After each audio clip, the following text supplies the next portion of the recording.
Shalom saudara kasih Tuhan. Shalom. Aduh, ini tempat.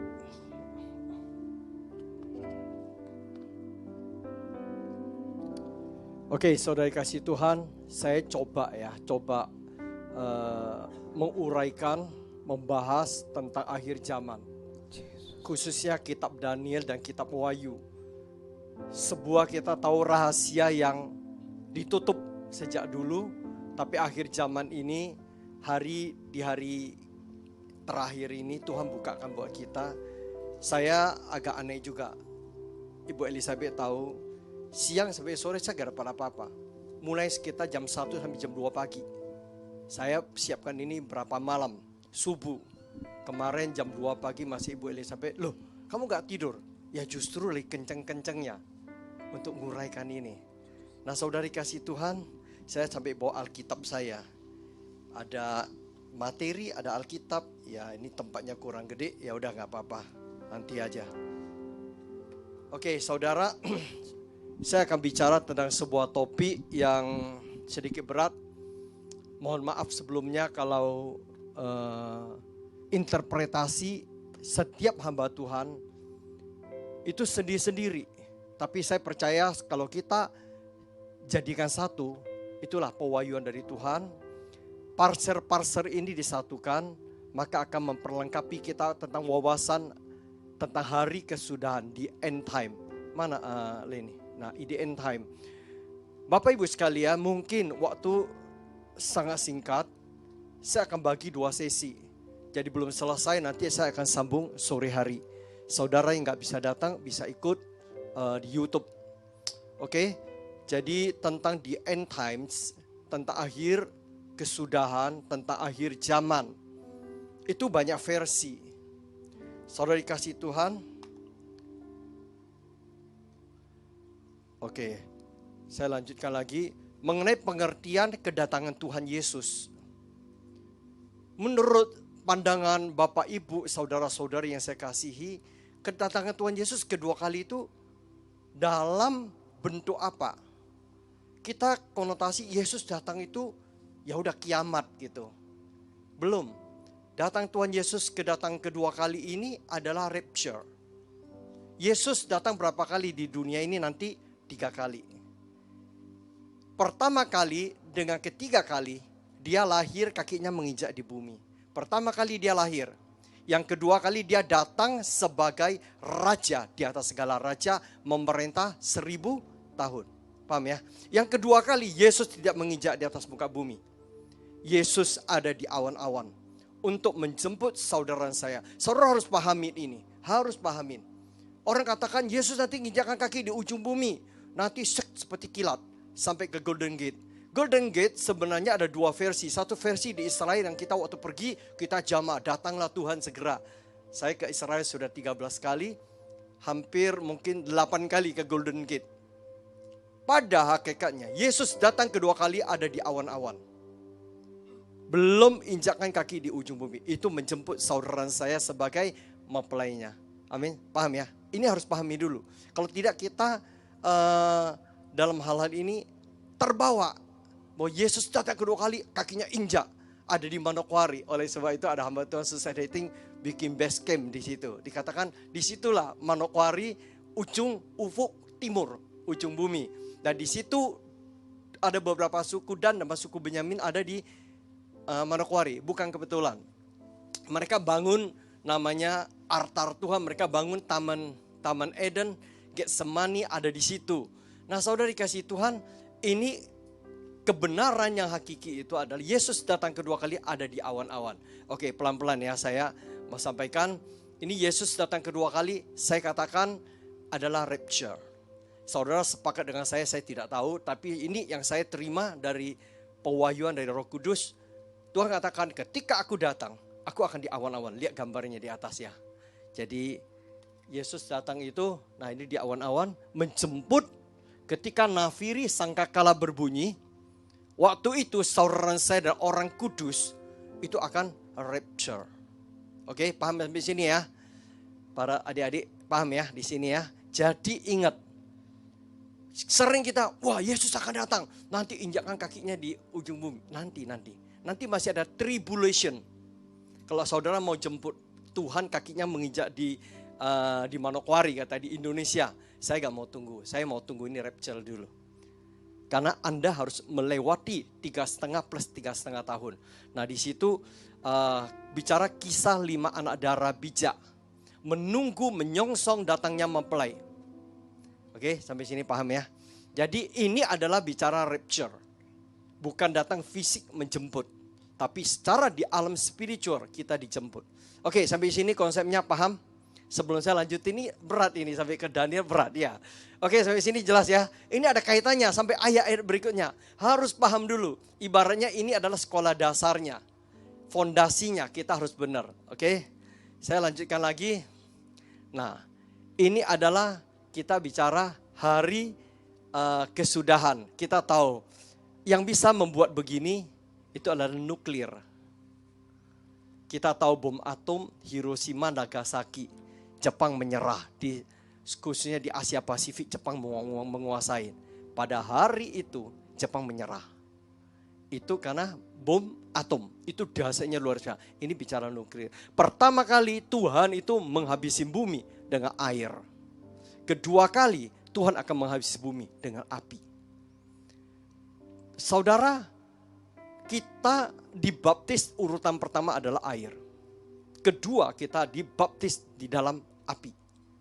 Nah, saudari kasih Tuhan, ini adalah kita bicara hari kesudahan akhir zaman. Ini kita akan masuk. Sebelum kita masuk ke akhir zaman ini, kita akan tahu namanya tribulation, 7 tahun. 3,5 tahun plus 3,5 tahun. Nah, disinilah terjadi perdebatan dan versi macam-macam. Para teolog saja berdebat. Orang percaya berdebat, para nabi hamba Tuhan berdebat. Ini gak akan selesai. Hanya Tuhan dan kita yang tahu. Ya, ada disebut kata pengangkatan Link. Itu Pak Sur duduk tempat lain coba. Ada tempat di sana. Oke. Terus pengangkatan oke. Terus ada mengenai mid. Pak, saya pengangkatan ini 3,5 tahun. 3,5 tahun itu sebelum penderitaan, sebelum penganiayaan, sebelum tribulation, saya sudah terangkat. Oke. Ada yang menyatakan mid. Setelah 3,5 tahun akan terangkat. Mana yang benar? Nanti kita tunjukkan dalam firman. Kembali lagi ini dasar. Oke, paham sampai sini? Ada bicara post. Tidak bisa Pak. Kita itu harus dimurnikan. 7 tahun akan kita lalui dengan kasih anugerah Tuhan. Ini juga ada ayat. Jadi seorang teolog ada based to the Bible. Seorang nabi apa kata Tuhan. Seorang percaya melok doang. Jadi bingung ya. Nah oke, saya katakan mana yang benar, ada yang Kalau bisa ikut gitu ya. Sebelum pengajian, pulang ke rumah Bapak dulu. Kira-kira begitu ya. Jadi apakah itu? Iya. Nanti saya akan bawa saudara. Kita mungkin akan masuk ke mid. 3,5 tahun saudara saya akan alamin itu dulu. Sampai genap. Hari kesudahan, semua pemulihan penuh, semua itu. Kita akan mengalami itu. Oke, saya tidak katakan mana yang benar. Jadi saya beberkan bawa saudara. Nah saudara perhatikan ini ya. Murid Yesus, ketika Yesus waktu itu ada di muka bumi. Murid Yesus sempat bertanya, bila manakah itu akan terjadi? Dan apakah tanda kedatanganmu? Dan tanda kesudahan dunia. Yesus waktu hadir di muka bumi, zaman dulu murid-muridnya sudah bertanya kepada Yesus. Rabi, Tuhan, Lord, kapan hari kesudahan? Bayangin loh ya. Bukan hari ini saudara saya, ini hari terakhir, ini akhir zaman. Siap-siap jual tanah, pindah ke gunung. Saya kemarin di WA. Saya gak sebut, Pak saya ini galau Pak. Saya lagi rame sama suami saya, minta konfirmasi ke Bapak. Kami akan jual tanah kami, bangunan kami, ada 2 tempat, satu di luar pulau, tapi ini kami akan pindah Pak. Loh kenapa? Ya Pak, ini kita tunggu kedatangan Tuhan. Kami tidak akan bawa HP Android, kami akan pakai HP jadul. Itu saya agak aneh, karena hari kedatangan Tuhan sudah sangat dekat Pak. Jadi kami akan tunggu Pak, sebab kami tidak mau dimonitor oleh elit global, oleh ini teori konspirasi. Singkat cerita, hal-hal ini saya sudah 3 kali terima WA dan konseling sampai malam-malam. Hari ini saudara semua bias. Semua bertanya, kapan Tuhan itu datang? Kita tahu ya, dulu-dulu juga pernah kejadian ya, 200 orang, 300 orang di gunung. Tunggu hari jamnya karena Tuhan yang sampaikan. Berarti orang ini punya pengaruh. Hidup orang ini berbuah selama ini. Jadi bisa narik 200-300 orang untuk percaya Tuhan itu hadir. Mereka naik ke bukit, naik ke gunung. Akhirnya tiba waktunya ya lewat begitu aja. Itu kejadian mungkin udah 100 tahun lalu, 50 tahun lalu, 20 tahun lalu, puluhan tahun lalu juga terjadi di Korea. Hamba Tuhan yang sangat berkarisma. Oke, kembali waktu zaman Yesus sama. Oke, saya mau sampaikan lagi sebelum saya balik lagi ya. Tadi mungkin ada yang terlambat. Tribulation. Ini menggambarkan bahwa hari kesudahan. Saya akan bawa saudara. Tadi dasar-dasar saya sampaikan ya kepada Bapak Ibu. Yesus datang pertama kali injakkan kakinya di bumi. Kedua kali di awan-awan. Tidak injak di bumi. Dan dia menjemput orang kudus dan orang percaya itu diangkat. Orang percaya yang kudus yang benar. Orang percaya banyak, tapi banyak yang gak kudus tapi ya gak mungkin kudis gitu ya. Belum sembuh, jadi belum terangkat. Dan hari ketiga kali Yesus datang itu injakan bumi, itu di ufuk timur. Itu firman Tuhan katakan. Akan melejit seperti roket sampai ke Golden Gate. Oke. Kembali ke tribulation, itu ada 7 tahun, kembali saya tegasin lagi, ini akan membawa saudara ke Daniel sama Wahyu. Harus pahami betul, ada 3 pemahaman, sebelum rapture, saya sudah diangkat. Itu pemahaman pertama, itu saya mau bukan Tuhan mau ya. Kedua, saya percaya saudara di sini maulah semua ya, ngapain alamin penderitaan. Meskipun awal 3,5 tahun kita sanggup lewatin. Firman Tuhan juga menjamin kita sanggup melewati 3,5 tahun. Tapi penganiayaan, penderitaan besar itu memang repot. Nah, ada orang pemahamannya 3,5 tahun kemudian kita terangkat, ada yang post, oke? Nah, saya katakan waktu zaman Yesus tanya, tahu nggak Yesus jawab apa? Ini membuat kaget. Saya tahu dapat itu jam 1:30 pagi. Saya selidikin. Tuhan jawab sederhana. Waspadalah supaya jangan orang yang menyesatkan kamu. Rupanya topik akhir zaman hari kesudahan di end time ini menjadi sebuah namanya polemik. Saudara dikatakan bahwa watch out, perhatikan baik-baik, the doomsday itu hari terakhir, hari kesudahan di end time, deceiver itu adalah penipuan, penyesatan. Yesus sampaikan loh, kamu tanya hari kesudahan hati-hati yo, hati-hati. Kenapa? Nanti kita pelajari hati-hati itu. Oke. Ini ada 2 kedatangan Tuhan. Satu adalah rapture, satu kedatangan Tuhan kakinya injak di ujung bumi. Di Daniel katakan itu penggenapan. Semua penggenapan. 70 kali 7 masa. Nanti kita akan pelajari. Kalau gak sempat nanti sore saya sampaikan ini. Kan ini panjang mengenai Daniel ini. Saya akan bicara Wahyu dulu nanti ya. Hari kesudahan itu bicara polemik antara orang teolog. Teolog itu saya katakan ya, orang punya ilmu pengetahuan tentang Alkitab. Dan latar belakang dan budaya dan segala macam. Dia menggali. Itu aja 3 versi. Kebanyakan 2 versi mereka itu. Bukan 3 versi, 2 versi. Yaitu mid sama post. Jadi kalau kita yang dekat sama Tuhan, kita mengimani, memaksakan kalau iya iso Tuhan sangkakala berbunyi aku diangkat. Kapan sangkakalanya berbunyi, nafi berbunyi? Nobody knows. Tapi kita satu tahu, kita mempelai dipersiapkan oleh Tuhan. Amin. Kita nanti 5 anak darah yang bijak. Saya lanjutkan lagi. Saudara, Matius 13. Tadi Matius 12 ya. Nah ini bicara, itu adalah Matius 24 ayat 4.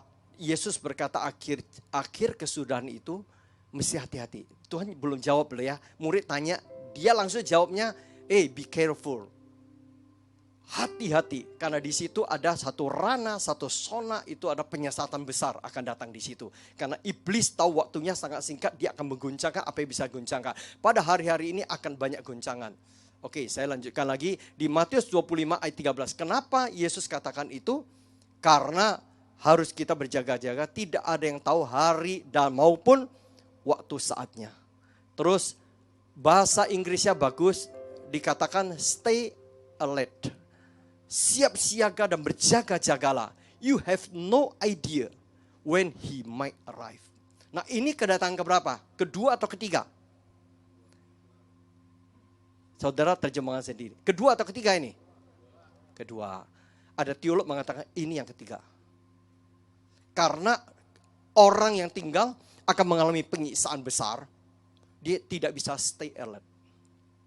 Tidak punya kekuatan lagi. Halo, karena anugerah Tuhan sudah tidak ada waktu itu. Roh Kudus sudah diangkat. Tidak ada lagi. Itu adalah mid sampai pos. Itu tidak ada anugerah lagi. Ada yang mengatakan bahwa 3,5 tahun awal masih ada anugerah, masih ada kekuatan Roh Kudus, pengurapan, pertolongan. Ada yang mengatakan sudah tidak ada. Ketika terjadi penderitaan datang, itu mereka pahami itu rapture. Udah rapture, tidak ada Roh Kudus lagi. Tapi pemahaman kita, nanti kita akan bawa, saya lebih ke arah ke mid. Mid itu masih ada, Tuhan berikan kita kekuatan, berikan kita untuk tua yang besar terakhir, itu 3,5 tahun. Kita sering dengar, 3 tahun, masih ada waktu 3 tahun. Itu adalah pra. Oke, terus. Oke, dalam Amplified Bible, perhatikan. Watch therefore. Give strict attention. Perhatikan, ini serius. Be caution. Perhatikan baik-baik. Dan kita punya responsif yang baik. For you know, neither the day, nor the hour, hari maupun jam, when the Son of Man will come. Tidak ada yang tahu. Yang kedua, kali Yesus datang. Itu Yesus tahu. Nanti ada firman-Nya ya. Yesus tahu. Tapi yang ketiga kali, Yesus datang untuk penggenapan. Habisin bumi ini, hanya Bapa yang tahu. Oke, paham sampai sini ya? Tangkap ya. Ini sekolah ini ya. Teaching ini sekolah. Selanjutnya, 1 Tesalonika 5 ayat 2. Karena kamu sendiri tahu benar-benar bahwa hari Tuhan datang seperti pencuri pada malam. Buat teman-teman yang datang terlambat, nanti tolong lihat YouTube ya. Di depannya, depan. Karena kita harus bisa ikutin. Ingat ya, tadi saya sampaikan berulang-ulang dasarnya. The basicnya. Ini ada kaitan dengan nanti Daniel, nanti kitab Wahyu. Oke? Saya lanjutkan lagi. Nah, ini Yesus menjawab ini. Tadi kan Matius 24 ayat 2 mereka tanya. Ayat 3 mereka tanya, murid tanya. Ayat keempat Yesus katakan, hati-hati, banyak penyesatan di situ. Nah, ini ayat yang kelima. Sebab banyak orang akan datang dengan memakai namaku dan berkata, aku Mesias. Dan mereka akan menyesatkan banyak orang. Kapan nabi palsu? Orang yang mengaku bahwa Mesias ini di hari di end time. Semakin mendekati ini, semua orang akan berkata, kata Tuhan, Tuhan berbicara kepada saya.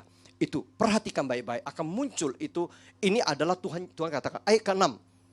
Kamu akan mendengar, ini tanda-tandanya ya, mendengar deru perang, kabar-kabar tentang perang, namun berawas-awaslah, jangan kamu gelisah.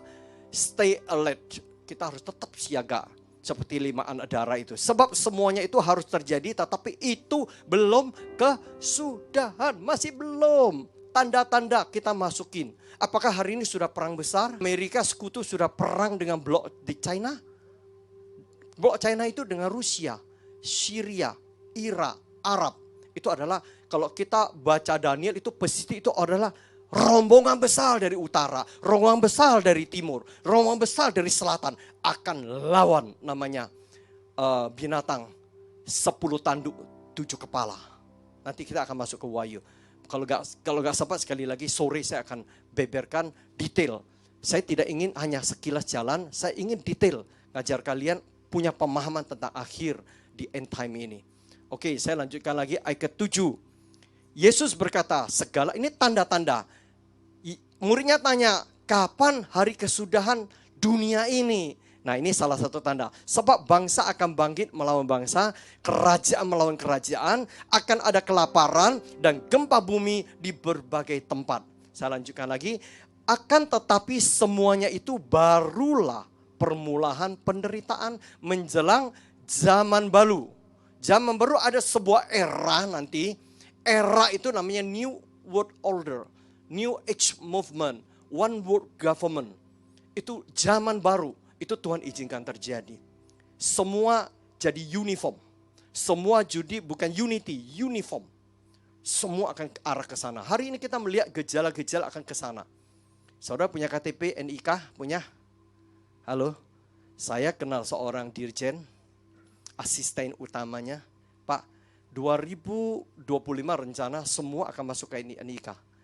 BPJS, MPWP. Nanti 2030 rencana akan masuk data bank semua. Tapi itu masih chipnya ada di luar. Halo, di KTP, betul? Hari ini kita akan integrasi dengan GoPay, Shopee, GoFood, segala macam, GoCar itu semua. Kita akan input data. Itu bisa dikonfirmasi mereka. Di database-nya pusat. Tek, ini orang benar nggak KTP-nya. Langsung larinya ke NIK. Ini masih lokal lah, Indonesia belum secanggih. Yang canggih nanti itu China sama Israel di dunia ini. Nanti ini yang saya akan bicara elit global sebenarnya mereka lah, dedengkolnya. Bukan sekarang masih antek-anteknya. Nah mereka itu nanti saya akan bicara ya, nanti di kitab Wahyu. Bagaimana binatang itu disembuhkan kepalanya, bagaimana binatang ini diberikan kuasa oleh naga. Oke, ini sedikit aja. Oke, saya akan lanjutkan lagi. Nah tadi bicara mengenai ayat kelima, sebab banyak orang akan datang dan memakai namaku dan berkata, akulah Mesias, dan mereka akan menyesatkan banyak orang. Ayat kelima, many leaders, ini message ya, are going to show up, akan menyatakan dirinya with false identity. Itu sebuah identitas palsu. Yang firman Tuhan katakan, suatu hari aku mengusir engkau namamu, mengusir setan. Aku melayani engkau dan segala. Tuhan bilang, nyala aku tidak mengenal engkau. Itu hamba Tuhan, betul ya? Itu hamba Tuhan. Saudara, the false identity, claiming, itu mengklaim. I am Christ, the Messiah. They will deceive a lot of people. Mereka akan menyesatkan banyak orang. Mereka akan berkata, kata Tuhan, kata roh, kata ini, kata ini, kata ini. Waktu saya konseling dengan seorang, saya bilang, kamu tahu kejadian, saya googling. Namanya saya gak catat namanya. Dia bawa 387 orang. Satu kali googling dapat 1.800 orang ke gunung menanti Tuhan. Apakah orang ini gak punya karisma? Apakah orang ini tidak berkata-kata? Apa orang-orang ikut dia itu bodoh semua? Orang dokter banyak, orang pengacara banyak, orang berpendidikan tinggi. Kenapa bisa katut di situ? Karena mereka tidak mengenal. Yesus katakan akhir zaman harus. Nanti sore saya katakan bagaimana solusi kita mempersiapkan diri kita sampai confirm stay alert dari kita. Based to the Bible. Tidak ada yang bisa menjamin kita seorang saya untuk diselamatkan. Hanya firman kebenaran Tuhan. Amin. Cuma itu toh. Pegang itu baik-baik. Ketika kita masuk pay bed, saya katakan bed itu rumah. Rumah itu berdiam diri di hadapan Tuhan. Don't listen any voice. But listen yourself to the voice of God. Dengar sendiri. Berdiri malah berdiri. Bed itu bicara rumah, itu bicara fondasi. Fondasi di atas batu karang teguh. Batu karang itu adalah pribadi Tuhan. Batu karang itu bicara cinta kasih Tuhan. Batu karang itu berbicara firman kebenaran Tuhan. Oke, ya saya lanjutkan lagi. Dikatakan I am Christ. Atas nama Tuhan orang bertindak. Atas nama Tuhan orang bernubuat. Pesan-pesan Tuhan memanipulasi dengan nama dan otoritas Tuhan. Boleh-boleh saja. Saya juga kadang-kadang bermarifat. Saya bukan nubuat, tapi saya doa seseorang, saya bisa bermarifat. Saya tepatnya orang punya anak berapa deh? Berkali-kali. Anakmu 3 ya, 2 laki 1 cewek. Iya betul Pak. Itu mungkin sudah, wah udah banyak lah sering. Saya baru ketemu orang. Anakmu 2 ya, 1 laki 1 perempuan. Gak tau, marifat gitu aja. Iya betul Pak. Yang besar laki, yang yang ini cewek, iyo. Dan kadang-kadang orang lagi mengandung, lewat begitu aja. Anakmu laki loh. Mana si Vicky itu? Vicky gak ada. Dia bilang, anak lu laki loh. Saya lihat anakmu itu seperti, rambutmu itu padat seperti papanya itu. Iya Pak, udah di ini. Kita marifat. Saya percaya, nubuatan, saya percaya. Tapi kembali saya ingin jemaat BSB ini dewasa. Halo? Dewasa, confirm kepada firman. Firman Tuhan datang ke orang hamba Tuhan, ada mengenai pribadi, ada yang bersifat universal untuk orang umum, ada untuk pribadi dia, ada untuk orang umum. Orang pribadi yang mau jual asetnya dia pindah ke gunung nggak apa-apa, dia nggak pindah-pindah, yang pengikutnya suruh pindah ke gunung jual aset, kan repot juga ya. Itu udah kejadian loh beberapa ya, beli tanah di luar. Nah itu oke. Saya lanjutkan lagi. Kembali lagi ya, saya bicara ini semua dengan firman ya. Saya gak berani bicara dengan apa kata saya ya. Matius 24 ayat 8.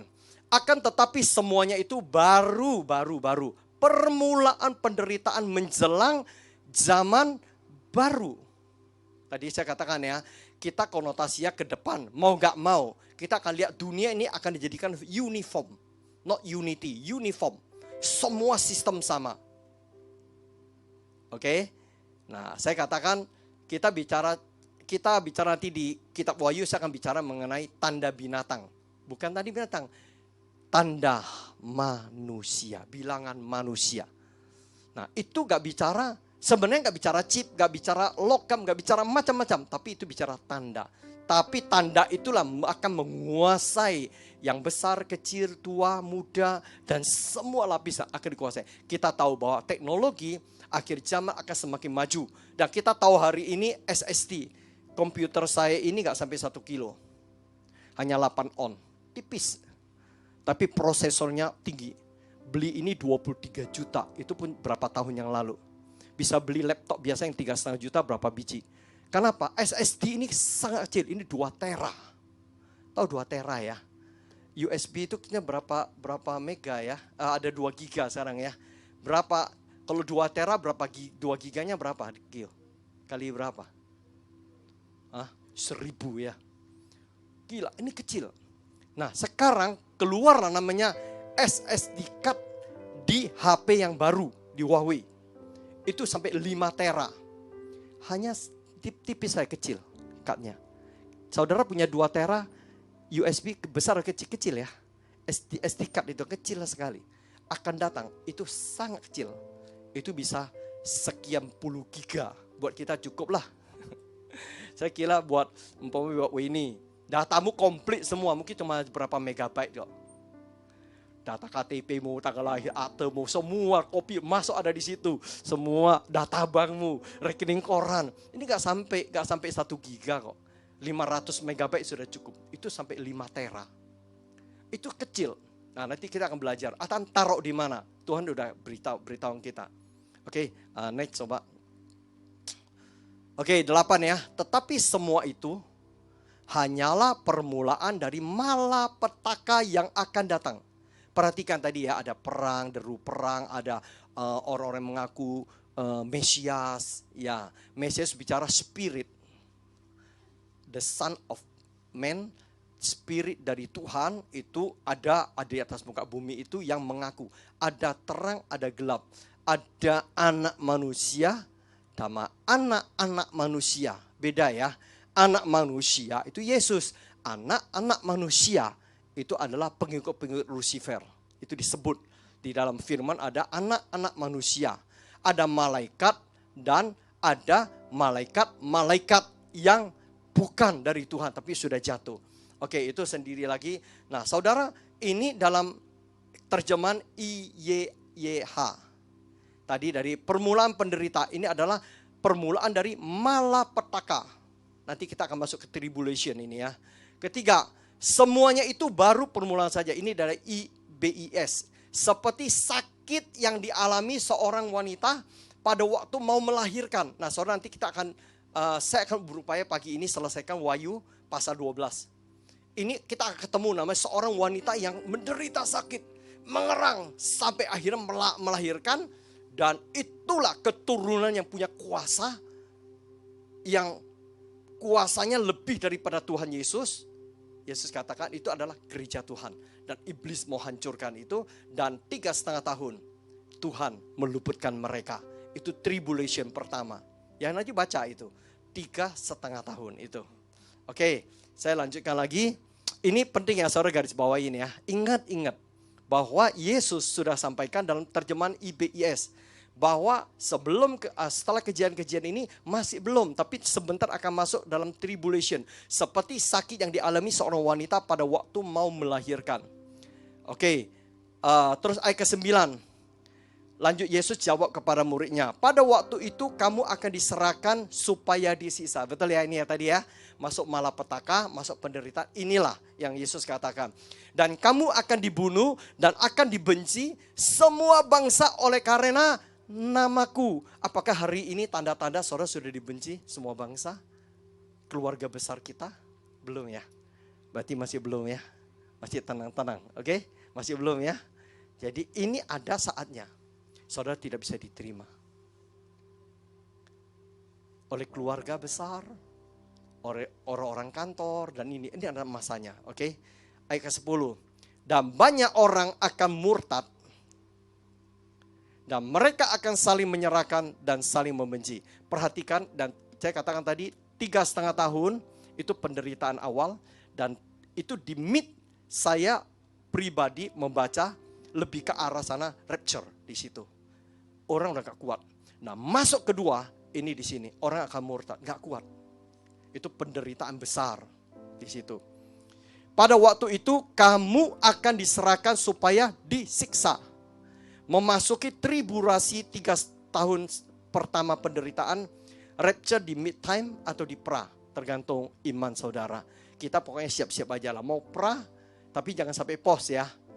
Kalau bisa pra, kalau terjadi pra kita udah terangkat. Kalau harus mid, kita kuat. Roh Kudus masih ada. Oke? Nanti ini jadi perdebatan para teolog.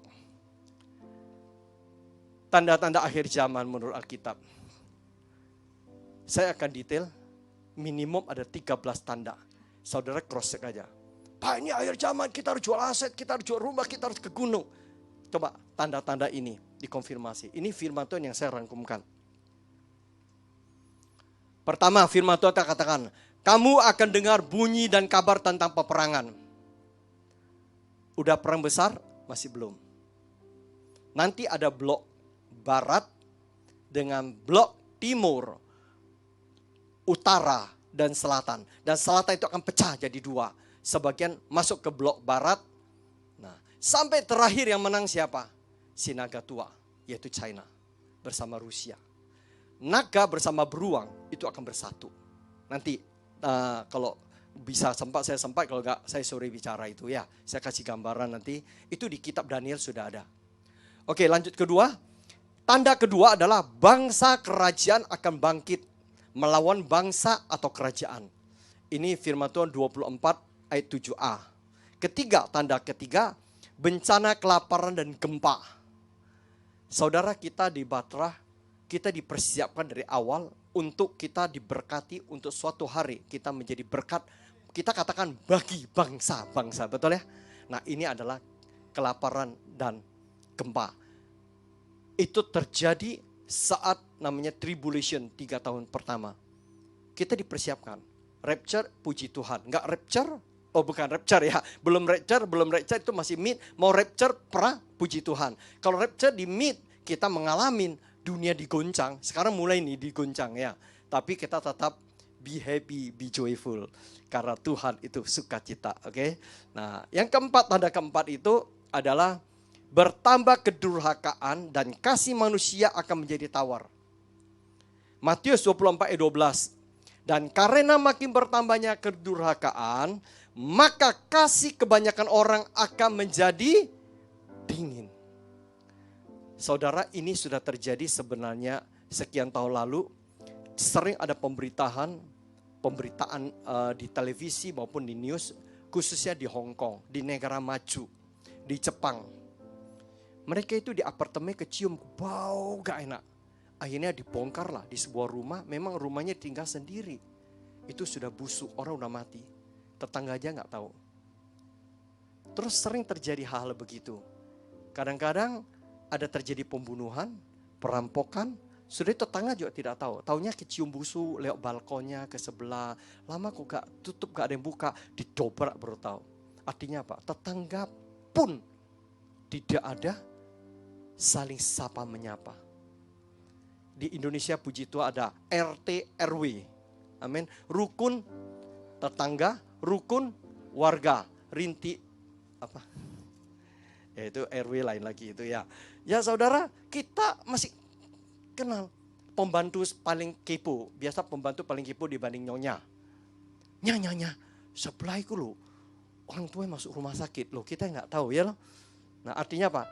Artinya kita kurang berhubungan dengan tetangga.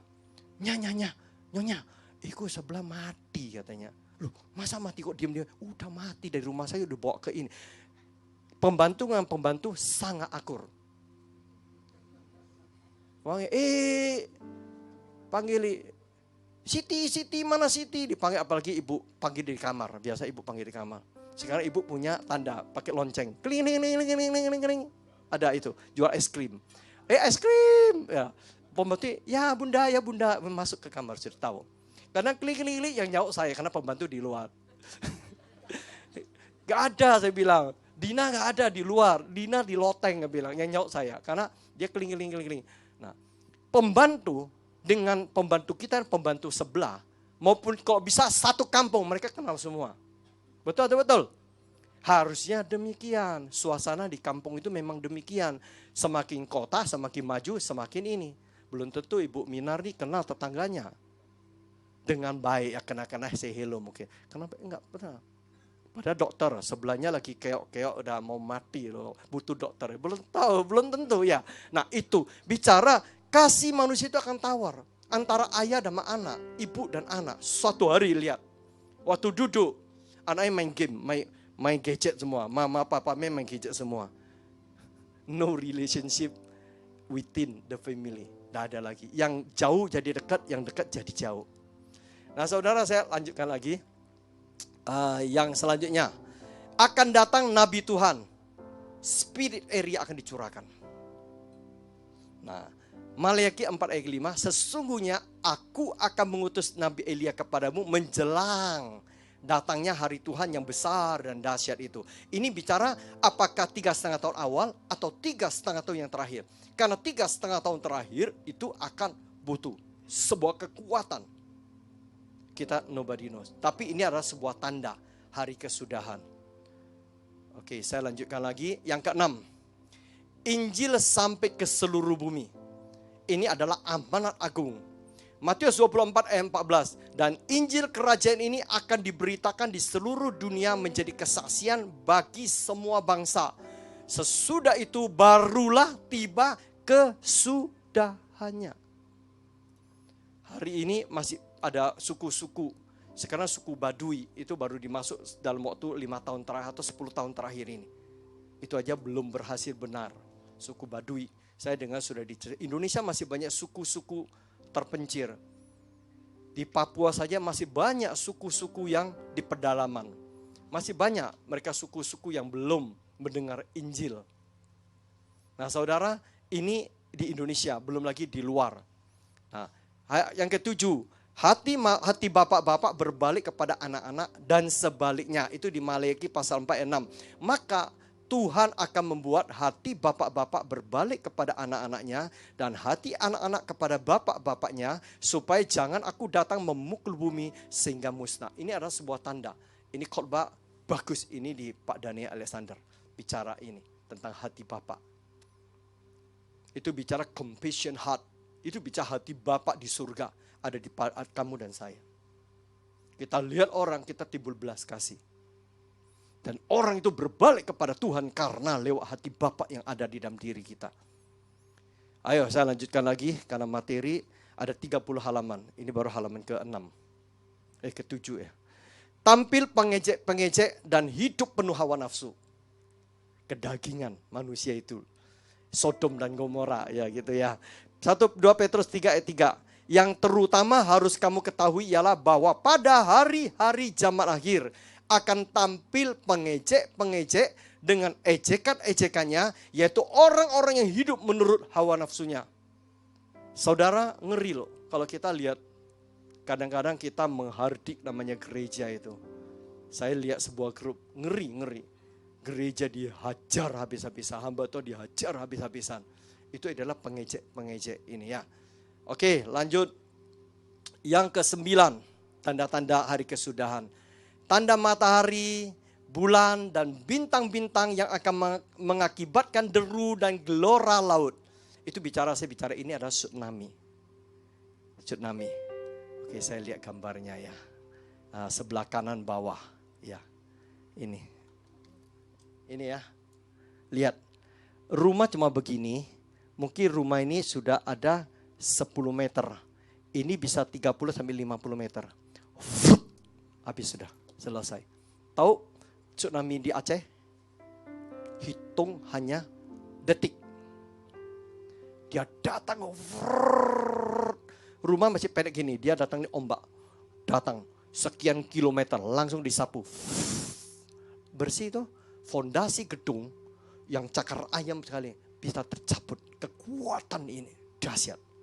Nah, Yesus katakan hari yang dahsyat. Ini salah satu di sini. Udah nggak usah pikir deh, pokoknya hilang. Inna ilahi wa inna ilahi rojiun. Habis pokoknya rata sudah. Nggak tahu kemana orang mau minta tolong. Pokoknya udah hilang lah pokoknya. Rata. Lihat Aceh itu, ngeri. Oke. Dikatakan di sini ya, tsunami. Dia mengakibatkan deru dan gelora laut. Lukas 21 ayat 25. Dan akan ada tanda-tanda pada matahari dan bulan dan bintang-bintang. Dan di bumi, di bangsa-bangsa akan takut. Akan takut, tahu ya. Dan bingung menghadapi deru dan gelora laut. Itu bicara bencana. Orang akan mati, kenapa? Karena laut ketakutan. Karena kecemasan berhubungan dengan segala apa yang menimpa bumi ini. Sebab kuasa-kuasa langit akan goncang. Kuasa langit berbicara ini. Matahari, ketika gerhana matahari, ombak laut pasti naik. Akan terjadi banyak gempa bumi. Gerhana. Ini terjadi gerhana bulan. Oke, semua itu antara tata surya itu tidak akan teratur. Tergeser dikit. Maka bencana. Bumi bisa terbelah. Itu karena itu. Lempengan-lempengan laut itu bisa terbuka. Ketika lempengan laut terbuka, maka dia masukin air. Gitu masuk. Awalnya lempengan bukan terbuka. Dia naik dulu. Dia dorong. Sekian puluh kilometer dia dorong. Buat ke atas. Ombak laut didorong kemana? Ke darat. Sudah itu langsung dicekung, naik. Saya buka gambar ya. Saya ada gambarnya. Udah itu dalam hitung detikan. Langsung patah. Ini patah. Patah, langsung lubang besar dan air yang sudah di darat langsung disedot. Hitung detik. 1 menit 60 detik, betul? Dia hitung detik. Mungkin 2 menit, hitung detik aja. Langsung dalam kecepatan tinggi. Ini. Jadi orang itu melihat, tahu nggak waktu kejadian Aceh itu? Hati kita itu getar. Ratusan ribu, 200 ribu lebih itu mati. Begitu aja. Hanya sekejap habis.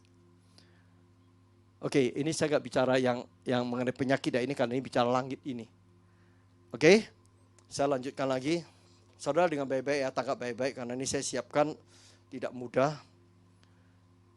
Oke, terus yang ke-10, penghakiman akan dimulai dari rumah Tuhan. Perhatikan Yohanes 5 ayat 22. Dia yang menolak aku dan tidak menerima firmanku sudah ada yang menghakimi. Oke, ini saudara bisa baca. Saya lanjutkan 1 Petrus 4 ayat 17. Alkitab juga mengatakan karena waktunya akan datang penghakiman harus dimulai di rumah Tuhan. Di rumah Tuhan ada domba, ada serigala. Di rumah Tuhan ada ilalang, ada gandum. Di rumah Tuhan ada orang benar yang dibenarkan dengan orang benar menurut kebenaran diri sendiri. Itu akan dipisahkan. Kalau tidak di pesta anak domba, tidak ada yang sebelah kiri, tidak ada sebelah kanan. Sebelah kiri itu bicara domba-domba, tapi sifatnya masih kambing. Itu Pak Petrus Agung khotbahnya bagus sekali. Sifat kambing ada di rumah Tuhan. Ada domba-domba. Oleh sebab itu mari pada di end, nanti sore saya akan bawa saudara, ayo kita ini berpacu. bertanding sampai garis akhir. Kita loh harus bertanding sendiri. Karakter kita, pribadi kita, pokoknya banyak kebenaran. Ketika bertatap muka dengan Yesus, kita dilayakkan. Engkau hamba yang sabar, engkau hamba yang setia. Oke, lanjutnya lagi. Ini adalah timbangan. Biasa buat orang yang sekolah hukum. Nah ini, semua damai dan aman. Orang katakan damai dan aman, maka tiba-tiba mereka ditimpa oleh kebinasaan. Seperti seorang perempuan yang hamil ditimpa oleh sakit bersalin. Sebenarnya saya baca ini, lebih arah pribadi boleh ya, tapi saya bawa secara lebih global. Kapan dunia ini akan aman dan tentram? Yang palsu, bukan Tuhan Yesus akan 1000 tahun, Raja Damai akan datang, kerajaan damai, bukan. Tapi sebelumnya akan alami. Itu the false itu adalah yang palsu. Itu datang ketika New Age Movement, New World Order, One World Government. Semua uniform kok. Tidak ada maling, tidak ada pencuri. Kena langsung deteksi. Semua udah diatur jatah masing-masing. Itu lebih komunis dari komunis menurut saya ya. Waktu itu semua diberikan pinjaman, nggak bisa lari, pasti bayar gitu kan. Nah upah waktu itu Wahyu nanti cantumkan. Upah kita hanya buat kita hidup tok, nggak ada yang lebih. Yang kaya semakin kaya, yang biasa-biasa ya tetap biasa, yang miskin tidak akan menjadi miskin. Karena one world order akan atur itu. Oke, ketika damai itu kapan? Nah ini kembali ke tribulation ya. Tribulation mengabarkan Yesus datang, rapture. Dan Yesus datang kedua kali menginjakkan bumi di atas muka bumi. Oke, saya tidak akan bahas banyak mengenai ini. Semua damai dan aman. Bukan kalau wah damai, tenang. Sekarang gak damai kok. Ayo damai gak sekarang? Gak damai, saya katakan. Berapa banyak, sekarang di Surabaya lebih damai lah. Di Jakarta khususnya di Medan, di daerah tertentu. Perempuan loh bawa tas jalan itu. Ini tangan bisa dipotong, dipegal. Tangan cuma hanya satu tas saja. Belain satu tas. Dipotong, ditebas. Itu diangkat. Gila loh. Tasnya isinya apa? Enggak uang belanja tok, KTP, HP tok. Satu tangan habis. Nah akan datang, itu tidak akan terjadi. Tapi kembali lagi, itu New Age Movement, One World Government. Saya tidak tahu. Apakah di masa 3,5 tahun awal, atau kita doa, kita pra, kita sudah di rapture. Amin. Oke, yang ke-12, ini tanda-tanda ya. Jam berapa udah ya? Oke, saya mungkin harus cepat ya. Sisa saya kasih sore ya, tapi saya harus masuk ke Wahyu dulu ya.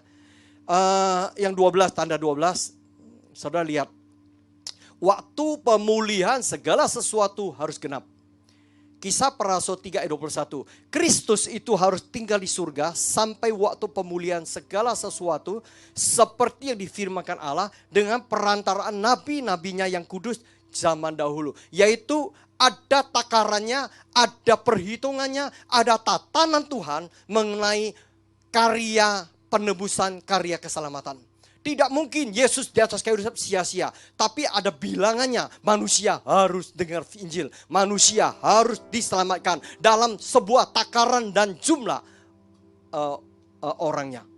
Itu dikatakan pemulihan citra diri, gambar diri Tuhan di hadapan Tuhan seutuhnya. Halo, sampai sini. Itu tugas siapa? Tugas gereja Tuhan. Tugas saudara saya. Nanti mungkin November, Desember kita berapa baksos. Tujuannya apa? Tujuannya buat itu. Kita menjadi berkat. Kita buka ruang konseling, ruang ubah nasib, ruang itu kita menyatakan berita sukacita itu. Oke, saya lanjutkan lagi. 13. Ini yang terakhir, tanda-tanda yang saya ambil masih ada ya. Masih ada. Ini minimum saya dapat ini, saya rangkumkan ini. Saudara tinggal ini aja. Nanti mau PPT saya bolehlah minta kabar ini aja ya. Yerusalem dikepung. Ini sebuah tanda yang segera akan terjadi atau tidak. Nanti lihat Lukas 21 ayat 20. Apabila kamu melihat Yerusalem dikepung oleh tentara-tentara, ketahuilah bahwa keruntuhan sudah dekat. Yerusalem dikepung berbicara Israel akan dikepung oleh Liga Arab. Kapan mereka dikepung? Ketika Israel bangun bait Allah ketiga. Nanti kita lihat gambarnya. Itu apakah dunia marah gitu ya. Bait suci ketiga dibangun kembali dan dikepung kapan? Ketika namanya Babel, kekuatannya membackup Israel ini bangkrut. Yaitu Amerika. Amerika ini loh terus terang. Yang punya Amerika, punya uang, punya kuasa, punya pengaruh. Hanya segelintir orang-orang Yahudi. Ketika Israel dikepung di ini, mereka akan tinggal. Mereka akan berbalik untuk menyatu dengan pemerintah mereka. Akan perangin. Amerika pasti runtuh. Oke, saya lanjutkan lagi. Ini sudah ya. Oh, masih ada 14 ya. Pembinasa keji berdiri di tempat kudus. Matius 24 ayat 15. Jadi apa? Ini masih konteks Yesus ngajar kepada murid-muridnya tadi ya. Di Matius 24 itu. Tadi kan ayat 3, 4, 5, 7, 8. Ini ayat 15. Terus saudara baca sendiri situ. Jadi apabila kamu melihat, itu ketika Yesus masih ada loh ya. Pembinasa keji berdiri di tempat kudus. Waktu Yesus itu masih ada bait Allah kan? Belum dihancurkan. Betul ya? Masih ada ya? Masih ada nggak? Ada nggak? Kok ragu-ragu? Menurut firman yang disampaikan oleh Nabi dan Daniel. Kembali ya ini ke Daniel lagi ya nanti ya. Para pembaca hendaklah memperhatikan. Saya kira waktu saya tidak sempat bahas Daniel. Nanti saya bawa sore aja ya. Jadi sore saya akan bicara Daniel. Bagaimana ini. Ya. Terus pembisana keji itu siapa? Itu akan berdiri di bait suci. Itu lihat gambarnya. Ini tepatnya di samping Dome of the Rock. Kubah emas. Kalau saya pernah ke Israel, saya pernah masuk. Waktu itu anugerah Tuhan saya pernah masuk. Besar di dalamnya. Dan itu ada sebuah batu. Ya dikatakan itu batu sebenarnya ya makamnya mereka lah ya. Orang kudusnya mereka. Saudara, Dome of the Rock dalamnya kosong sebenarnya. Saya masuk. Saudara ada di sana. Nah ini tempat ya. Ini akan jadi polemik. Tempat ini. Akan jadi polemik. Nah Golden Gate itu akan terus di depan sana. Akan masuk Golden Gate itu. Akan masuk terus. Oke. Yesus waktu awal masuk ke bait Allah. Itu lewat namanya. Lewat lembah Kidron. Masuk terus Golden Gate. Golden Gate masuk sampai ke bait suci. Waktu perayaan Pondok Daun. Dan Yesus diangkat di bukit apa? Bukit. Di situ ada Getsemani di bawah. Yesus datang kedua kali dari timur ufuk sampai ke Bukit Zaitun. Dari situ dia akan datang terus jalan. Turun lewat lembah Kidron. Itu lembah kalau saudara pernah ke sana. Lembah Kidron saya gak sempat ya bawa gambar. Naik ke atas. Terus masuk ke Golden Gate oleh Jordan, pemerintah Jordan dulu. Itu di tembok, temboknya 2 lapis. Itu temboknya 2 pintu. Yang lain tidak 2 pintu, 2 pintu. Itu masuk ke bait Allah. Itu kedua kali Yesus, ketiga kali Yesus datang. Jadi kita terus kedua kali. Ketiga kali Yesus datang itu. Oke, Matius 24 ayat 15. Apabila kamu melihat pembinasa keji berdiri di tempat kudus, bait Allah ketiga akan berdiri kembali. Dan imam besar yang akan ditunjuk oleh elit global. Elit global itu ada sekelompok orang Yahudi. Orang-orang imam-imam dianggap itu kudus. Yang di dalam kerohanian. Dalam ekonomi mereka kuasai dunia. Nah si penyesat dan si pembinasa keji. Orang bertanya, Pak ini kalau bangun ini kan lama Pak. Lama Pak, ini satu-satu buang. Siapa bilang? Di Shanghai saya dapat artikel dari Pak Singgi. Kirim. Hanya bangun hotel, bukan di sana ya, di Guangzhou itu ya. 40 lantai, 50 lantai, 1 minggu selesai. Lockdown semua, selesai. Kita tahu waktu di Wuhan, waktu pandemi itu, bangun 70-100 rumah sakit dalam waktu 10 hari. Memenuhi standar persyaratan, hanya pakai seperti kontainer.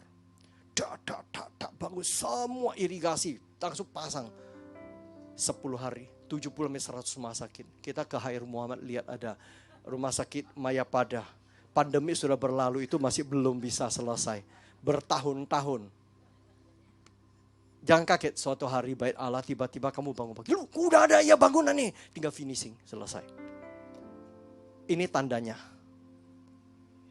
Halo, sampai sini ya. Saya lanjutkan lagi. Ini saya harus lewatin ya. Ini saya lewatin. Terus lewatin sampai ke ini. Tolong lewatin sampai slide. Ini saya akan bicara mengenai, lah kok mati? Nah ini saya sore akan bicara detail. Bahwa akan penggenapan 70 kali 7 masa, 490 tahun. Sampai Yesus hadir, sampai ini semua sudah. Kitab Daniel ini tidak luput, tidak geser, tidak akan geser dengan kitab Wahyu. Nanti kita lihat sana-sana dari Esra terus sampai itu. Oke, saya lanjutkan dulu. Oke. Saudara, saya ajar saudara itu adalah saya dapat urutan. Ya. Hari kesudahan Tuhan kita bekerja itu tertib. Tuhan bekerja di dalam tatanannya. Tuhan bekerja ada urutan-urutannya. Tuhan memilih Daud menjadi raja pengganti Saul. Itu ada proses perjalanan, ada tatanannya. Tidak semena-mena langsung urapi langsung jadi raja. Semua punya proses, semua punya urutannya. Sampai Daud jadi buronan raja, itu juga dia alamin.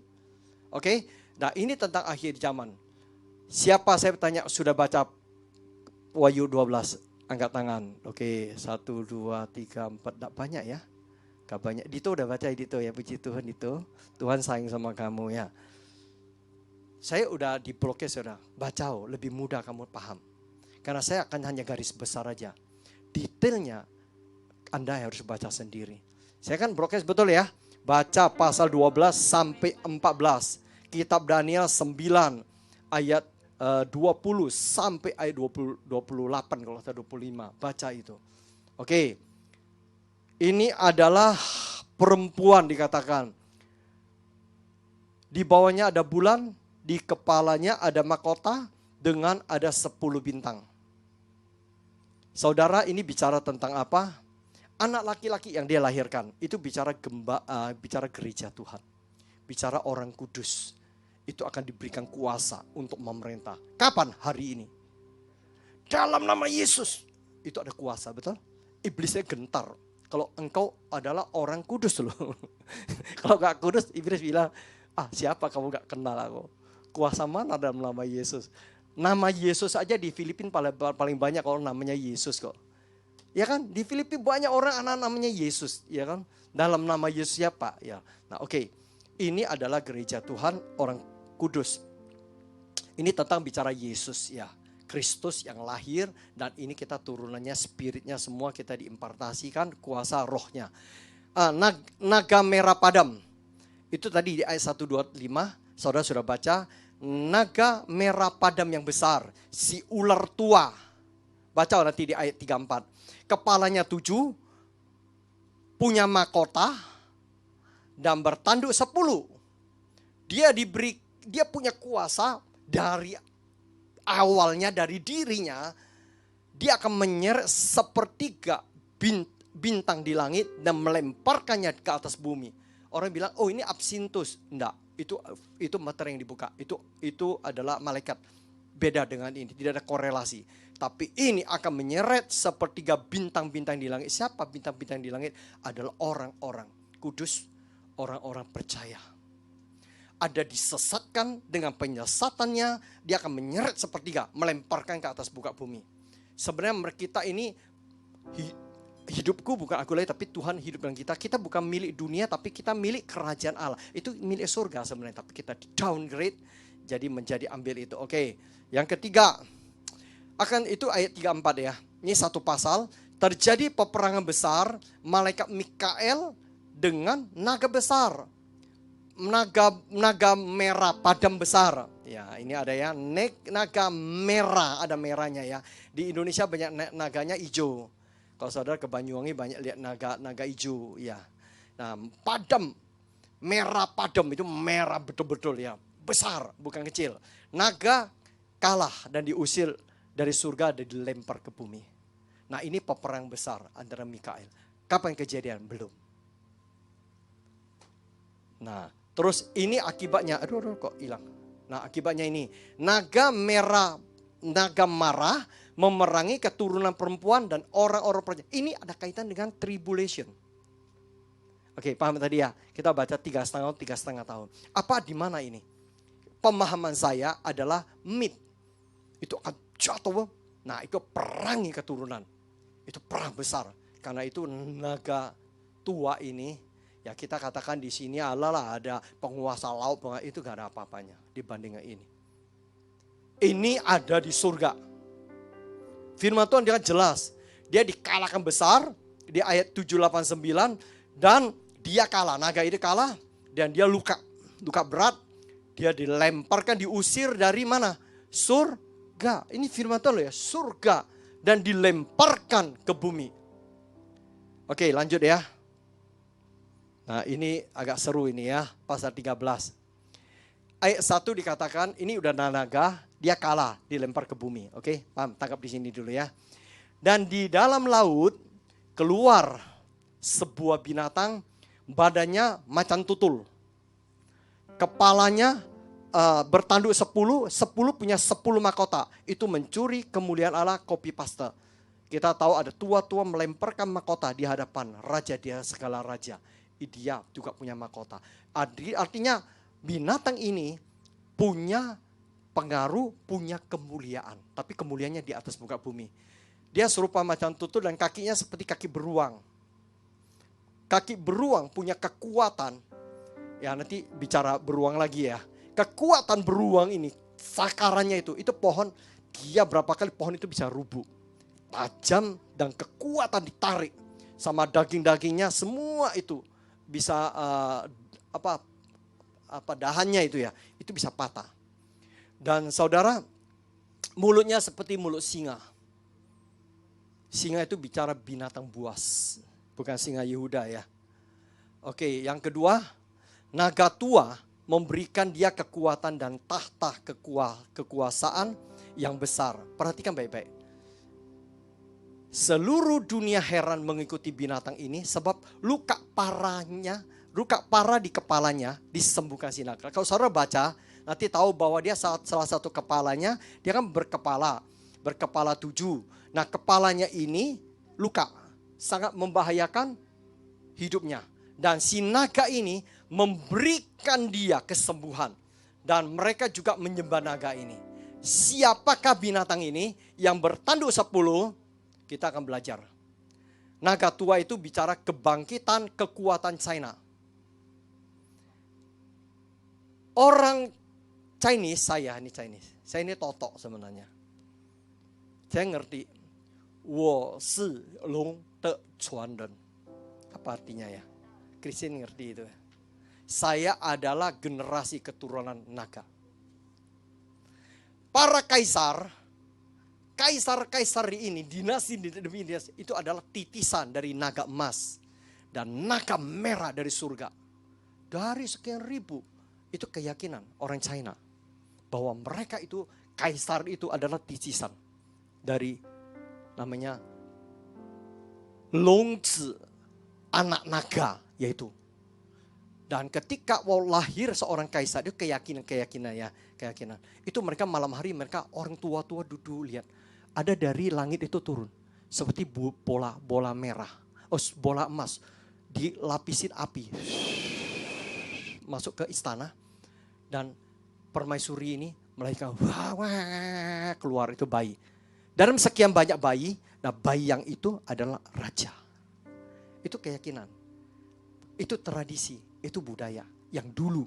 Nah, jadi kaitannya ini. Kenapa saya katakan China? Karena kekuatan Cina ini.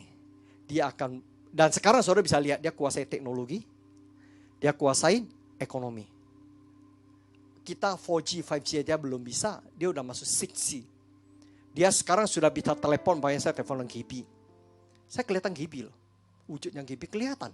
Gibi bicara sama saya. Gibi juga bisa kelihatan saya. Pernah nonton film ya? Star Wars, pernah nonton ya? Pernah nonton ya? Itu kan ada kan? Itu 6G. Itu kelihatan, terasa hologram. Kelihatan dah. Itu sudah ada di Cina.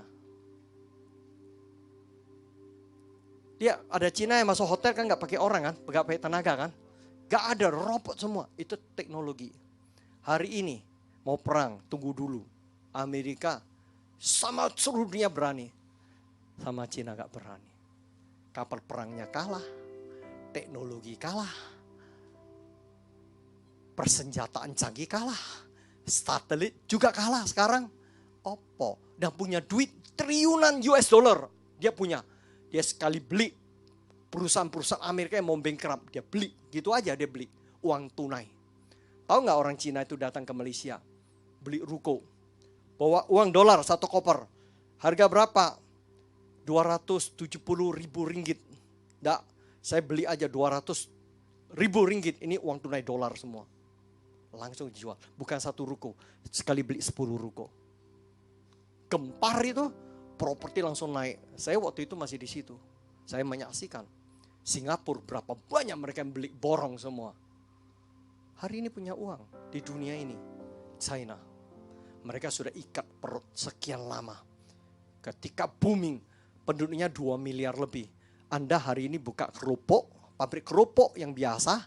Kalau kerupukmu enak, laku, pedesnya bisa goyang lidah, kamu langsung jadi kaya raya. 2 miliar orang makan kerupuk kamu. Cina kuasai teknologi. Kita mau bicara mau kontrol dunia ini. Kalau gak ada teknologi gak bisa. Oke, saya lanjutkan lagi ya.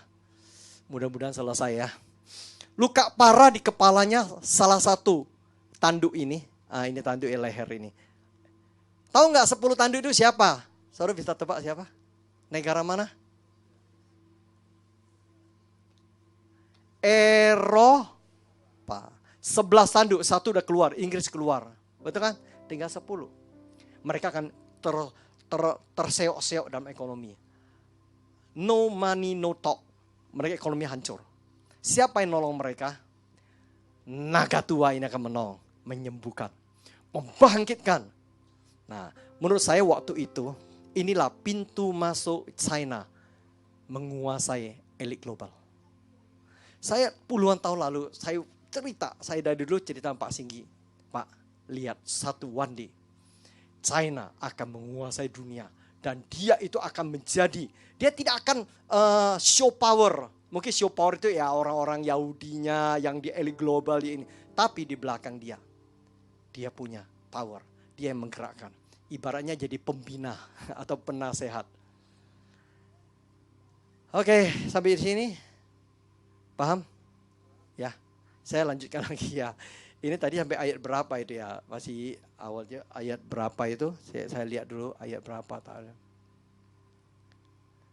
Ini masih ayat ke-17 ya. Oke, saya lanjutkan lagi. Oke, lanjutkan lagi. Ayat keempat. Binatang tersebut akan menghujat dengan sombong semua yang ilahi dari Tuhan. Ayat kelima dan ke-6. Dan mengalahkan orang-orang kudus. Binatang tersebut diberikan kuasa. Saya katakan ini elit global, ini Eropa yang akan nampil di depan. Bukan China, bukan naga tua. Tapi naga tua itu menyuruh binatang ini. Elit global ada di mana? Ada di barat, blok barat deh. Amerika gak masuk sini ya, perhatikan ya. Amerika kemana? Saya tadi awal katakan, Amerika lenyap. Tidak ada perhitungan. Hari ini Amerika tidak sanggup membayar hutang. Ini bulan November, recovery, perpanjang hutang. Bunga pun mereka tidak bisa bayar sekarang. Kalau mereka tidak bisa bayar bunga, artinya pegawai negeri, sekian juta orang, sekian puluh juta orang, tidak dapat gaji. Mau gak mau, tinggal yang memberi hutang, ini nama IMF, World Bank, orang Yahudi lah. Ya, Rothschild ya. Kalau dia bilang, enggak, saya udah gak mau lagi, udah ini ambil. Berarti Amerika milik mereka, akan dimasukkan ke dalam salah satu pemerintah mereka. Udah gak duit, power presiden gak ada duit. Utang, semua utang. Mereka makan juga utang, minum utang, berkendara utang, minyak semua hutang kalau Amerika. Gak masuk dalam sini ya. Jadi ini tidak kebetulan, bukan ini semua sudah ditetapkan. Oke, tadi bicara ini binatang. Nah ini ya. Oke, ini naga merah padam. Nah, memberikan kekuatan kepada yang ini, ya ini. Kesembuhan ini hanya gambaran. Tapi di dalam alam nyata, saya percaya banyak versi, mungkin saudara juga punya versi sendiri, inilah saya mau sampaikan. Saya lanjutkan lagi, semua orang di bumi yang tidak bermeterai T, itu tidak ada di dalam kitab, tercatat namanya di dalam kitabnya Tuhan, bukan kitab kehidupan aja, nanti akan datang, kitabnya Tuhan. Akan menyembah binatang itu. Kan dikatakan semua orang akan menyembah binatang. Dan akan dibuat sebuah patung menyerupai binatang pertama. Patung itu. Dan patung itu diberikan kehidupan, bisa bertindak, bisa berbicara. Patung ini hanya eksekutor, bukan inisiator. Inisiator tetap kembali ke naga tua. Lewat binatang pertama yang keluar dari laut. Binatang kedua, ayat kelima, semua binatang, semua orang di bumi yang ini, itu akan menyembah binatang ini. Ya, kita pernah diajarin Tao, T, ya, T. T itu adalah meterai.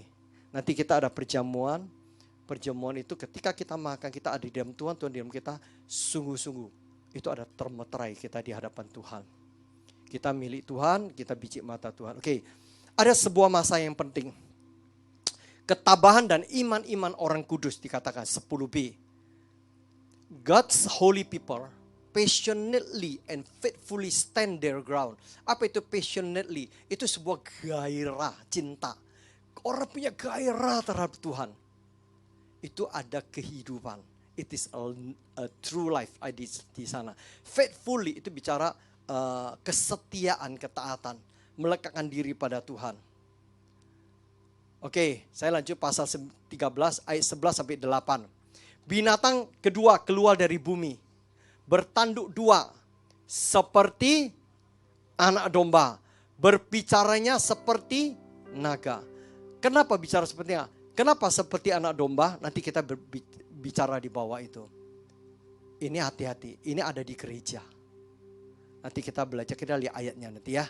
Kedua, binatang ini mengeksekusi apa-apa yang akan dirancangkan, dijalankan binatang pertama. Ini naga punya inisiator, punya tangan kanannya, ada binatang keluar dari laut tadi, macan tutur, bertanduk 10 yang dipulihkan oleh naga. Dan lebih kecil lagi ini binatang dari bumi. Dan prajuritnya nanti itu adalah patung. Patung itu jamak atau single? Jamak. Ada di mana-mana. Di mana ada mamon, di situ hatimu berada. Firman Tuhan katakan loh, saya katakan itu adalah mamon. Dan itu dunia. Nanti kita akan lihat ya. Akan lihat. Udah jam 11 lebih, oke. Saya cepat ya. Nanti sore saya tambahin lagi deh ya. Oke, 3 ya, saya harus cepat. Biar saudara punya gambaran. Binatang ini membuat banyak mujizat. Bahkan tanda-tanda di langit. Dia menyesatkan semua orang yang diam di bumi. Dan untuk membuat patung bentuk binatang pertama. Patung atau patung-patung. Kau baca, itu adalah patung-patung. Bukan one statue. Bukan satu. Patung tersebut diberikan nyawa dan kuasa. Semua orang yang tidak menyembah patung itu akan dibunuh. Enggak dibunuh itu mati sendiri. Karena tidak bisa menjual, tidak bisa membeli. Mati sendiri. Kira-kira makanya orang itu bentuk komunitas ini. Pada waktunya tidak berdaya. Percaya sama saya. Itu udah menguasai satelit semua. Itu kuasai semua mereka itu. Oke. Nah saya akan bicara ini tadi. Oke. Bertanduk dua seperti anak domba. Itu bicara orang menyerupai Tuhan. Menyerupai Yesus. Tadi udah kita baca tadi ya di Matius tadi kan.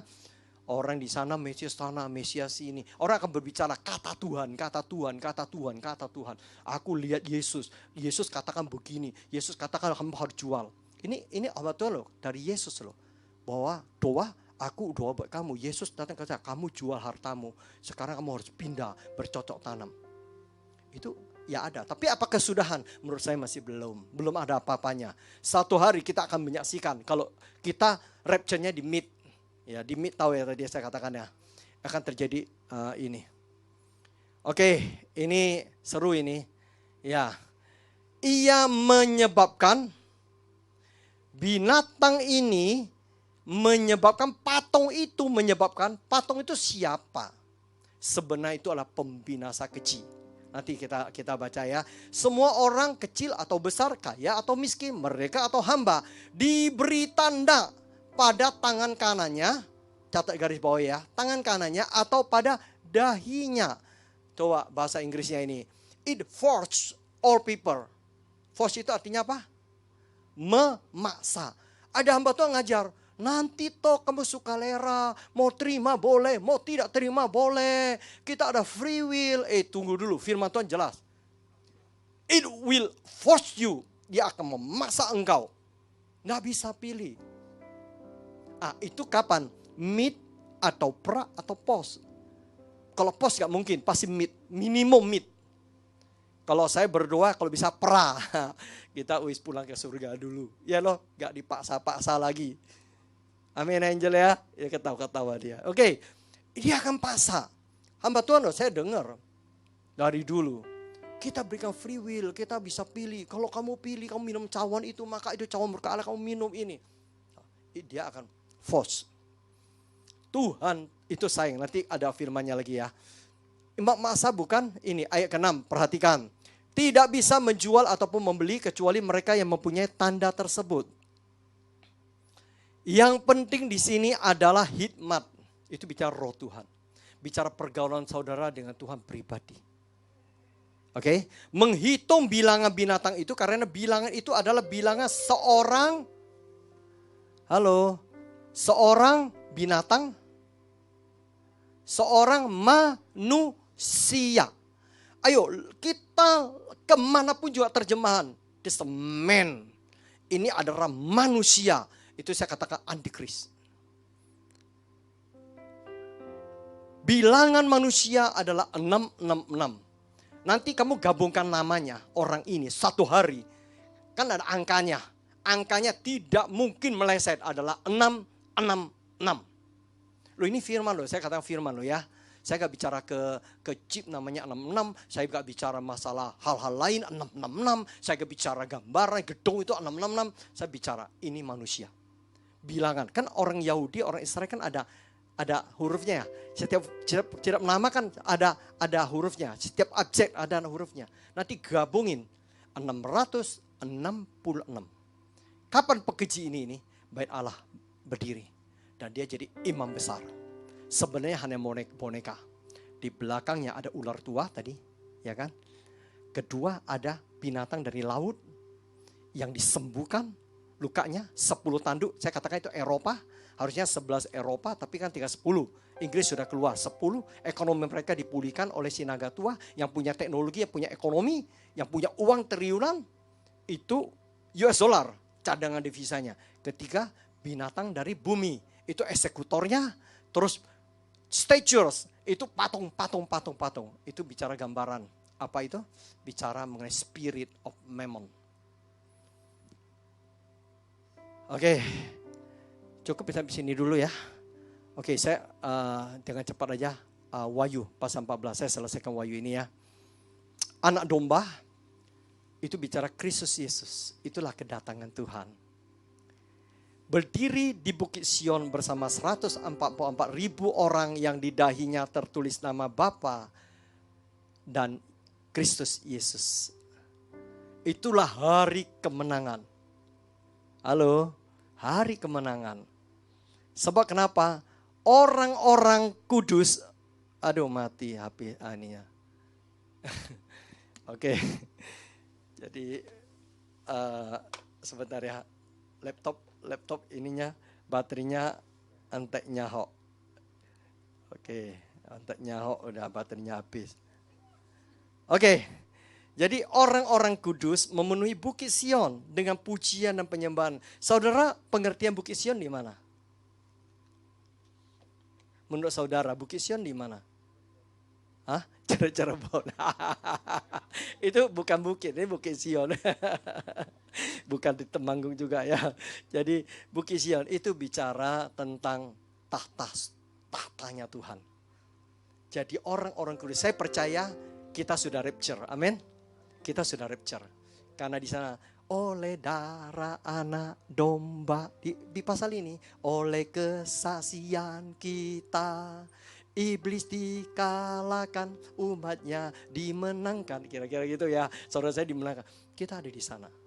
Oke, terus lanjutkan lagi. Ketiga, malaikat pertama terbang. Kalau saudara baca, gampang ikut ini. Fly in the mid of heaven. Nah, ini bahasa Inggrisnya bagus. Malaikat ada terbang di tengah-tengah tatanan kerajaan Tuhan. Di surga itu. Jadi ini cerita tentang di surga. Belum kakinya menginjak sini. Malaikat pertama terbang di surga. Fly in the midst of heaven. Memberitakan Injil kekal. The everlasting gospel. Masih ada terakhir. Pukulan terakhir. Itu Injil akan ada. Di atas muka bumi itu. Tapi bukan kekuatan manusia lagi. Tapi itu kekuatan Tuhan. The last strike. Itu pukulan terakhir. Sebelum bumi dihanguskan. Sebelum bumi dilenyapkan. Sebelum dikerangkeng semuanya itu. Tuhan datang. Untuk memerintah 1000 tahun damai. Oke. Itu pelajaran sendiri kapan-kapan ya.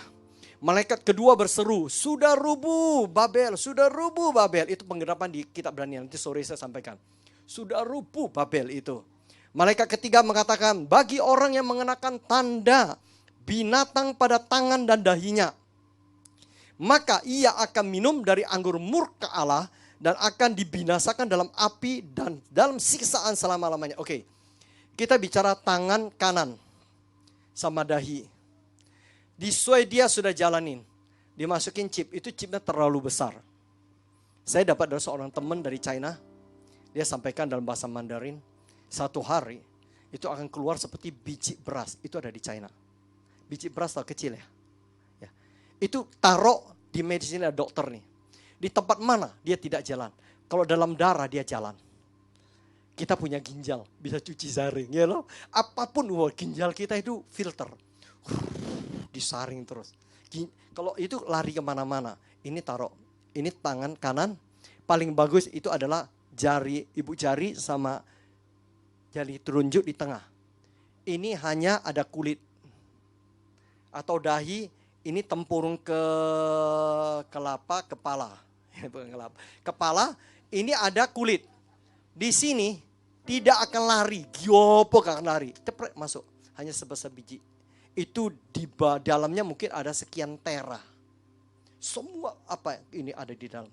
One day, satu hari, pikiran pun kita akan bisa diadopsi di sini. Tapi saya nggak tahu itu selanjutnya teknologi. Tapi teknologi, yang kuasai teknologi siapa? Saya sekali lagi, Israel dan China. Israel dan China itu akan bersatu. Dan China itu pintu masuk ketika binatang itu disembuhkan, dia akan masuk ke elit global. Yang menguasai, yang otaknya itu China. China selama ini lihat, tidak pernah mau nampil, tidak menjajah. Tapi dia membangun ekonomi, dapat cuan, yang penting cuan, cuan. Dia bangun, Pak Singgi punya jurusan cuan. Untung. Dia nggak jajah, wis bangun, maju. Semakin maju aku semakin cuan. Kalau dagang be aku. Sekali kontrak 50 tahun. Tak bangunin. Tempat sembahyang bangunin, flyover bangunin, kereta cepat bangunin. Padang gurun pun dijadikan padang rumput bila perlu. Cina yang bisa. Bangun highway itu, speed itu, kecepatan. Hampir 280 km di tengah padang gurun. Siapa yang bisa bikin railway-nya itu?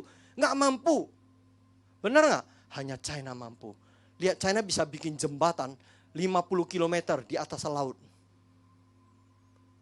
5 km itu tanpa ada fondasi. Mengapung jembatannya. Ini baru kirim Pak Singgi ya. Mengapung gitu. Tidak ada fondasi, tidak hanya nyambung. Di bawahnya itu ada pakai pengapung, bukan fondasi. Jembatan bisa goyang, bisa enak. Luar biasa. Perhatikan, ayo belajar bahasa Mandarin ya. Hari ini saya pergi ke beberapa sepupu pesantrennya. Mereka belajar bahasa Mandarin, mereka kirim. Sekarang ada 2.000 orang pesantren, santri ada di China. Belajar bahasa Mandarin. Oke, saya harus selesaikan. Malaikat ketiga mengatakan bagi orang yang mengenakan binatang pada tangan dan dahinya. Sekali lagi garis bawahi. Tuhan sampaikan lokasinya. Firman Tuhan titik koma itu gak akan meleset. Dengan sebelumnya 500 tahun. 783 tahun sebelum Yesus lahir. Itu tidak ada melesetnya. Dibicara nanti sebentar kita Natal, bagaimana di Palungan, dia bagaimana menjadi Raja Damai, dia penggenapan semua itu semua tergenapi. Oh Pak, ini tangan kanan maksudnya tangan kanan tetangga, bukan saya Pak. Oh ya enggak, itu tangan kanan kita, ya kan? Oke, terus lanjutin. Yang keenam, yang penting di sini ialah ketekunan orang-orang kudus yang menuruti perintah Allah dan iman kepada Yesus. Sekali lagi nanti kita bicara 5 anak darah bijak, ini tidak luput daripada ketekunan, kesiagaan tadi ya, stay alert. Siaga, harus jaga-jaga. Pribadi lepas pribadi, jangan papa diangkat, anak ketinggalan. Anak diangkat, papa ketinggalan. Mama diangkat, keluarga ketinggalan. Semua harus diangkat. Orang-orang kudus. Orang percaya belum tentu kudus. Orang kudus pasti orang benar. Yang menuruti perintah Tuhan dan iman. Bukan ke siapa-siapa, kepada Yesus pribadi. Dikatakan bahasa Inggris, meanwhile, the steps passionately passion, kegairah cinta. Ya kita di Batra diajarin ya. Kegairah cinta, kegairahan, gelora cinta. Keeping God's command, staying faithfully to Jesus. Saudara, kita berbahagia loh. Saya sampai yang kebuin. 11 tahun saya belajar di Batra. Saya belajar tentang kegerakan. Tidak ada gereja lain seperti begitu. Banyak hal di Batra tidak ada di gereja-gereja. Sepakat dengan saya ya. Kita tarian kita profetik. Gereja tidak bisa nangkep, tidak bisa paham. Oleh sebab itu kadang-kadang saya tidak. Ya kalau profetik ini kita untuk kita sendiri ya. Jadi orang lain tidak bisa paham. Ketika ada mahkota, kita ada yang nyembah. Itu nyembah mahkota, nyembah tabur. Mereka tidak paham. Tapi kita, iman kita itu raja kita. Kita berikan, I give you all the honors. Semua kehormatanku kepada dia. Nah saudara, di sini katakan, yaitu kita harus stay alert. Ya. Terus suara dari surga. Berbahagialah orang-orang yang mati dalam Tuhan. Sejak sekarang ini sungguh, kata Roh, supaya mereka boleh beristirahat dari jerih lelah mereka. Karena segala perbuatan mereka menyertai mereka. Amin. Itu khotbah di tempat peti mati, depan peti mati, penghiburan ya. Nah, itu penghiburan. Tapi sebenarnya ini buat kita. Berbahagialah. Mau saudara berbahagia? Ya mati dulu, ya kan. Baru berangkat tanah. Tapi sebelum kita selesai, Tuhan tidak akan panggil kita. Kalau kita sudah selesai finish, maka Tuhan katakan, pulanglah, rehatlah hambaku yang sabar. Anak manusia Yesus dengan sebilah sabit tajam bersama malaikat-malaikatnya menuai pohon anggur di bumi, orang-orang percaya di bumi. Terus yang penting di sini ialah ketekunan orang-orang kudus yang menuruti perintah Allah dan iman kepada Yesus. Ini bicara tuaian besar. Saya percaya ini tribulation yang terakhir. Itu tuaian besar. Selesai mana gandum, mana ilalang, di ini mana domba, mana kambing, mana kedar nebayot, ini pokoknya dipisah semua, hanya domba-domba yang berhati hamba. Hineni, ini yang masuk ke perjamuan anak domba. Oke, berakhir. Yang penting, ini ayat 12 ya. Yang penting di sini ialah ketekunan. Udah tadi kita udah baca. Meanwhile sudah ayat ke-10 ayat ke-13. Suara dari surga berkata, berbahagialah orang. Ya sudah juga ya. Jadi ini anak manusia itu sudah ya. Saya kira di sini dulu. Nanti ini sore saya ini untuk sore bertekun dan ini masih banyak di bawahnya. Oke, saya kira sampai di sini dulu. Udah matiin ini. Cepat sore. Oke, saya kira dari itu sekarang udah setengah 12. Saya percaya kita udah 2 jam bersama pujian tadi. Saudara paham? Ya, dari dasar, dari inat. Sorry saya akan gatok no. Daniel dengan Wahyu. Ya, datang lagi sorry gak apa-apa. Nanti gak ada tempat kita duduk di bawah ya. Sorry kan sudah didaftar. Jadi kitab Daniel itu ayat per ayat nanti saya akan uraikan. Ini gatoknya ke Lukas, ini dengan Matius, ini dengan Wahyu. Nah, kenapa ada 70 kali 7 masa, 62 kali 7 masa, ada lagi 6 kali 7 masa, dan ini. Nah, itu ada table, itu akan kita lihat sampai ini loh datangnya Yesus waktu penggenapan. Nah, setelah itu ini loh 7 tahun kemudian Yesus, Stefanus mati. Nah, ini loh berangkat sampai akhir zaman. Itu ada diagramnya. Oke, saya yang kerja, biasa pendeta harus kerja keras. Jemaat terima dengan baik. Kita persiapkan hati kita mau masuk dalam perjamuan.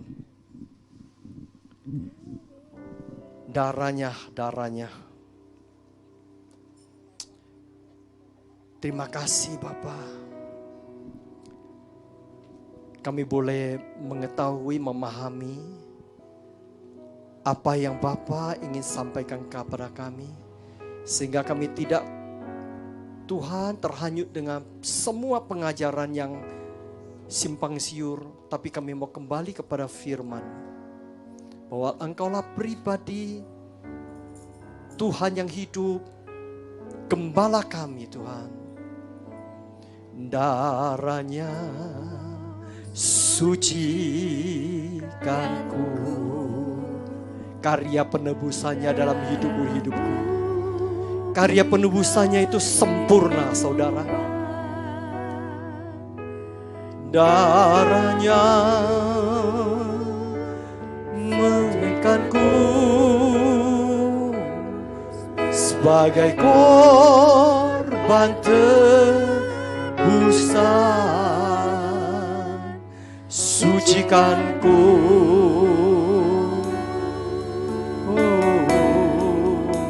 seputih salju.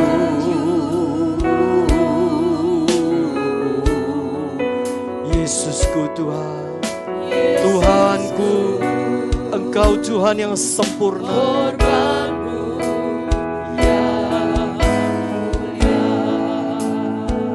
Tuhan, siapkan hati kami, layakkan kami bersatu dengan tubuh dan darah-Mu. Engkau telah berkorban di atas kayu salib. Engkau menyatakan karya penebusan-Mu atas setiap hidup kami. Engkau memeteraikan hidup kami dengan meterai kekekalan. Sehingga Bapa di surga melihat kami, Bapa melihat sebuah meterai darah anak domba. Engkau Tuhan yang merancangkan hidup kami untuk luput dari segala apa yang bukan dari Tuhan. Hidup kami ini sempurna. Karena roh yang sempurna ada di dalam kami. Tuhan, Kau berkati, urapi setiap kami, khususnya hamba-hamba yang mengambil pelayanan.